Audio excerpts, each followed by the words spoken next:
বিশ্বকাপে সুপার 8-এ বাংলাদেশের ম্যাচগুলো কভার করতে অ্যান্টিগায় আছেন চ্যানেলের স্পোর্টস এডিটর সাইদুর রহমান শামী। টাইগারদের অনুশীলন পণ্ডে হলেও তাদের পরবর্তী পরিকল্পনা নিয়ে জানাচ্ছেন তিনি। সুপার 8 রাউন্ডে উঠেছে বাংলাদেশ, যে 8টি দল তার মধ্যে অন্যতম বাংলাদেশ এখানে অ্যান্টিগায় 2টি ম্যাচ খেলবে। 20 জুন অস্ট্রেলিয়ার সাথে এবং 22 জুন ভারতের সাথে। বাংলাদেশ সময় 22 জুন ভারতের সাথে পরপর 2টি ম্যাচ।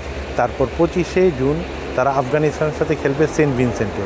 তো এই 2টি ম্যাচ, প্রথম 2টি ম্যাচ খুব গুরুত্বপূর্ণ বাংলাদেশের জন্য, কারণ সেমিফাইনালে যাওয়ার প্রশ্নে এই 2টি ম্যাচ বাংলাদেশের ভালো রেজাল্ট করাটা খুবই গুরুত্বপূর্ণ।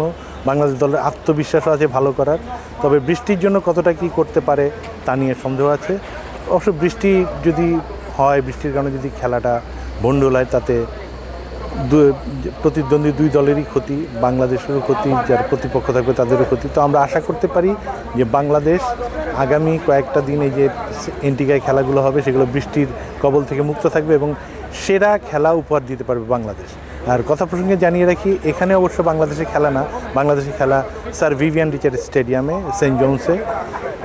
সেখানের উইকেট সম্পর্কে আমরা কথা যতটুকু জেনেছি যে কম্পারেটিভলি এ পর্যন্ত যতগুলো খেলা হয়েছে গতিমন্থর উইকেট, সেখান থেকে তুলনামূলকভাবে ভালো উইকেট হবে এবং আয়োজক আইসিসির চেষ্টা করবে ভালো উইকেট তৈরি করার।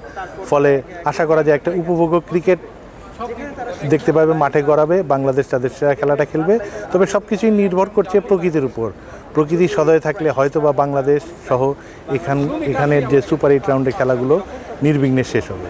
আমার কাছে এই ছিল সর্বশেষ আপডেট।